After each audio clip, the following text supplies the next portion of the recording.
এখনই বাংলা এবার নজর রাখতে হচ্ছে ওয়েদার আপডেটের দিকে। গরমে নাভিশ্বাস দক্ষিণবঙ্গ, আর মার্চের শেষে দক্ষিণবঙ্গে তীব্র গরম। কালকে থেকে তাপমাত্রা সামান্য কমতে পারে। কেমন ওয়েদার থাকবে এই সপ্তাহটা জানবো। আমাদের সঙ্গে রয়েছেন আমাদের প্রতিনিধি বিশ্বজিৎ সাহা। বিশ্বজিৎ, কেমন থাকবে এই সপ্তাহে ওয়েদার, এবং অবশ্যই জানতে চাইবো যে আজকে খুশির ঈদ, আজই বা কেমন সারাদিন কেমন ওয়েদার থাকবে? দেখো, আজ সকাল থেকে আংশিক মেঘলা আকাশ রয়েছে এবং কিছুটা বাতাস বইছে, অর্থাৎ যে তীব্র গরম ছিল তার থেকে কিছুটা হয়তো কম থাকবে। তবে আজও হট ডে পরিস্থিতি থাকবে দক্ষিণবঙ্গের বেশিরভাগ জেলাতেই। বেলা বাড়লে মূলত পরিষ্কার আকাশ থাকবে, কিন্তু এপ্রিল মাসের শুরুর দিকে কিছুটা তাপমাত্রা কমতে পারে, সামান্য কমতে পারে। অর্থাৎ তাপপ্রবাহের যে পরিস্থিতি, হট ডে, স্কচিং সান এবং যে প্রখর রৌদ্র তাপে দাবদাহের পরিস্থিতি ছিল, সেটা থেকে সামান্য স্বস্তি মিললেও কিন্তু সপ্তাহের শেষের দিকে একটা বৃষ্টির সম্ভাবনা থাকছে। সেখানে আরো স্বস্তি পেতে পারে অন্তত পশ্চিমের জেলা ও উপকূলের দু এক জেলাতে এই বৃষ্টির সম্ভাবনা থাকছে। বৃহস্পতিবার থেকে হাওয়া বদলের সম্ভাবনা, শুক্র ও শনিবার অন্তত 4-5 জেলাতে বৃষ্টি হতে পারে, স্বস্তির বৃষ্টি হতে পারে, এমনটাই পূর্বাভাস। তবে এই গরমের পরিস্থিতি থাকবে, তার সঙ্গে বরং আরো একটু যুক্ত হবে জলীয় বাষ্প, তার ফলে যে আর্দ্রতা জনিত অস্বস্তি সেটাও সামান্য বাড়তে থাকবে আগামীকাল থেকে। একেবারে অনেক ধন্যবাদ বিশ্বজিৎ। কথা বলছেন আমাদের প্রতিনিধি বিশ্বজিৎ সাহার সঙ্গে।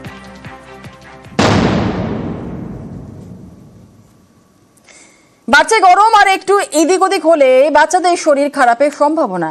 গরমে শিশুর যত্ন নিয়ে বিশেষজ্ঞ চিকিৎসকের কি পরামর্শ শোনাবো।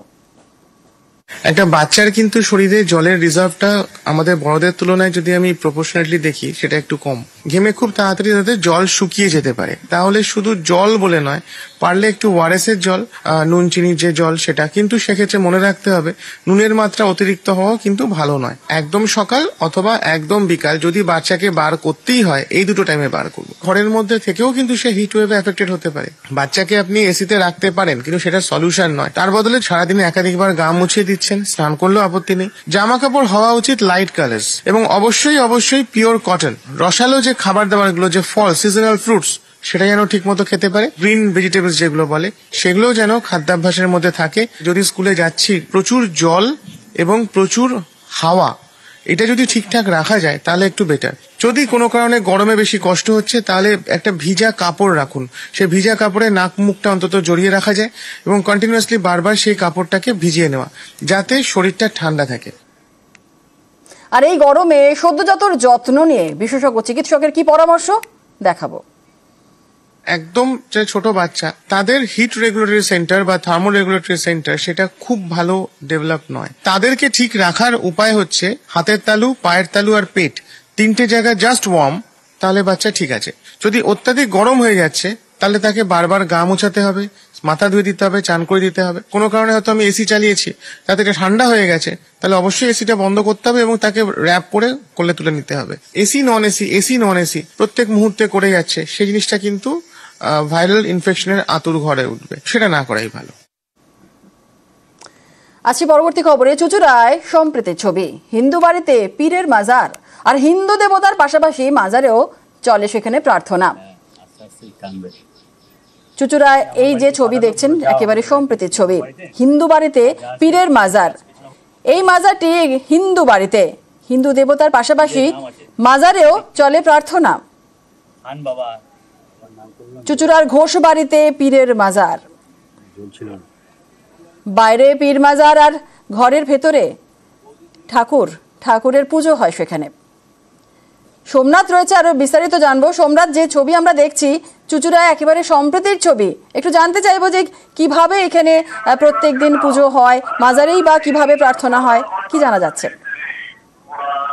এই যে হিন্দু পরিবারের বাড়িতে ঘোষবাড়ি, এই ঘোষবাড়ি থেকে প্রায় 150 বছর উপর ধরে তার দাদু, তারপর নাতি, ছেলে, সবাই এই যে যেমন বাড়িতে পুজো হয়, সত্যনারায়ণ হয়, সরস্বতী পুজো হয়, তার সাথে সাথে তারা এই মাজারেও তারা পুজো করে আসছে। এই পীর মাজারে দীর্ঘদিন ধরে তারা সন্ধ্যাবেলায় এবং সকালবেলায় তারা ধূপ মোমবাতি দিয়ে এবং ওখানে গোলাপ জল আতর সব দিয়ে যেমন পুজো করে পুজো অর্চনা করে, যেমন ঠাকুরের পুজো অর্চনা করে, তেমনই এই পীর মাজারে তারা দীর্ঘদিন ধরে তারা পড়ে আসছে। এবং এলাকায় যারা বাসিন্দারা আছে তারাও এই মাজারে আসে, মাজারে এসে তারা তাদের মনস্কামনা তারা জানায় এবং তাদের মনস্কামনা যদি পূর্ণ হয় তারা আবার পরবর্তী ক্ষেত্রে আবার আসে এবং পুজো দেয়। এবং দূর দূরান্ত থেকেও মানুষরা যারা ঘোষ পরিবারের সাথে পরিচিত আছে তারাও আসে এই মাজারে পুজো দিতে। এই একটা সম্পৃক্তি বার্তা যে একই বাড়িতে যেমন মাজারে পুজো হচ্ছে তার সাথে সাথে হিন্দু পরিবারে তেমন বাকি দেব দেবতারও পুজো হচ্ছে। ধন্যবাদ। এই যে আমাদের 5.5 কাঠা জমি আছে, এই টোটাল ভিড়েটা হচ্ছে মুসলিম ভিড়ে, মানে আমার দাদুর দাদু জমিটা কিনেছিল। এবারে এই সেই জমির মধ্যে স্বপ্ন দেয় এই আমাদের পীর বাবা, মাজারা তখন তৈরি করে। আমরা খাওয়া দাওয়া করছি, ভালো কিছু করছি, পড়ছি, ও কেন হবে না, ওরও জন্য একটা মালা, গোলাপ জল, আতর, বাতি, ধূপ, একটু ভালো সন্দেশ নিয়ে এসে ওকে দেওয়া হয়। এবং বাড়িতে যখন সত্যনারায়ণ পুজো হয় ওর নাম করে একটা কিন্তু ওই মোকাম, আজকে এর দৌলতে আমাদের এই এত বড় বাড়িটা হয়েছে, এর দৌলতে সব এই আমাদের হচ্ছে রক্ষা কবচ। দেখুন, সবাইকে মিলেমিশে থাকা উচিত, এটা কোনো ভেদাভেদ কোনো ব্যাপারই নেই, এর মধ্যে ভেদাভেদের কোনো ব্যাপার নেই। এটা হিন্দু মুসলিম বলে কোনো ব্যাপার নেই, কিন্তু এখন মানুষ খুব কম বোঝে যে একটু লড়িয়ে দিলেই লড়ে যাচ্ছে, এই আর কি। পীর বা ঠাকুর সবার কাছেই এক। আছি পরবর্তী খবরে। ঝাড়গ্রামে জায়গায় জায়গায় হাতির তাণ্ডব, বিঘার পর বিঘা চাষের জমি দফা রফা। আর এই হাতির হানা থেকেই বাসিন্দাদের সাবধান করতে উদ্যোগ নিলেন স্থানীয়রাই। রাতে গাছের ওপর থেকে নজরদারির ব্যবস্থা করা হয়েছে।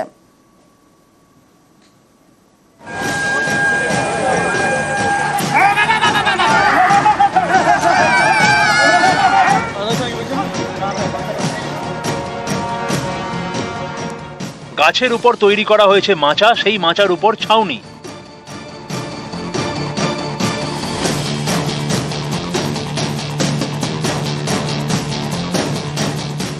এখান থেকেই রাত পাহারার ব্যবস্থা। হাতি দেখতে পেলেই বাসিন্দাদের সতর্ক করতে এমন উদ্যোগ। এই ছবি ঝাড়গ্রামের। হাতি কোনো খবর থাকে না, রাতে হঠাৎ হাতি চলে আসে, এই ধান জমিনে প্রচুর ক্ষতি করে, বাড়ি ঘর ভাঙচুর চালায়।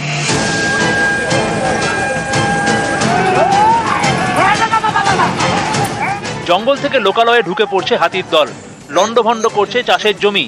অভিযোগ, ক্ষতিগ্রস্ত হচ্ছে বাড়ি। তাই সতর্ক ঝাড়গ্রাম শহর থেকে কিছুটা দূরেই জঙ্গলে ঘেরা গ্রাম শিরশির বাসিন্দারা। নিজেরাই রাত পাহারার সিদ্ধান্ত নিয়েছেন। গাছের উপর থেকে নজরদারির ব্যবস্থা করা হয়েছে। এই গাছের মধ্যে নজরদারি চালানো হয় হাতির জন্য। প্রাণের ঝুঁকি হলেও কিছু করার নেই আমাদের, কি করবো বলুন। রাত্রে গাছের যে মাচাটা বানানো আছে, বাড়ির মতন করা আছে, সেটাতে রাত্রে ঘুমিয়ে থাকা হয়। দুজন জেগে থাকা হয়, দুজন ঘুমানো হচ্ছে, দুজন জেগে থাকছে। এবার হাতি খবর পেলে সেখানে নিজের খরচ দিয়ে মশালের ব্যবস্থা করা আছে, সেগুলো দিয়ে তাড়ানো হয়।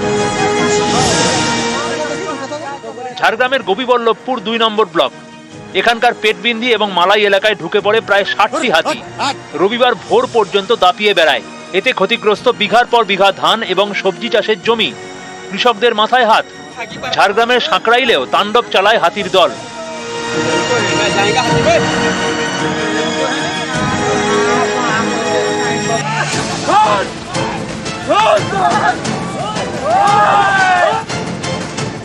ঝাড়গ্রামের নয়াগ্রাম। রবিবার 7 সকালে এখানে হাতির হানায় জলেশ্বরী সিং নামে এক মহিলার মৃত্যু হয়। নয়াগ্রাম থেকে সুবর্ণরেখা পেরিয়ে প্রায় 25টি হাতি ঢুকে পড়ে গোপীবল্লভপুর 2 নম্বর ব্লকে। বাঘুয়াশোল, বড় আসনবনী এলাকায় দাপিয়ে বেড়ায়, ঢুকে পড়ে চাষের জমিতে। এতে চাষের জমির দফা রফা। ঝাড়গ্রাম থেকে রাজু সিং, নিউজ 18 বাংলা।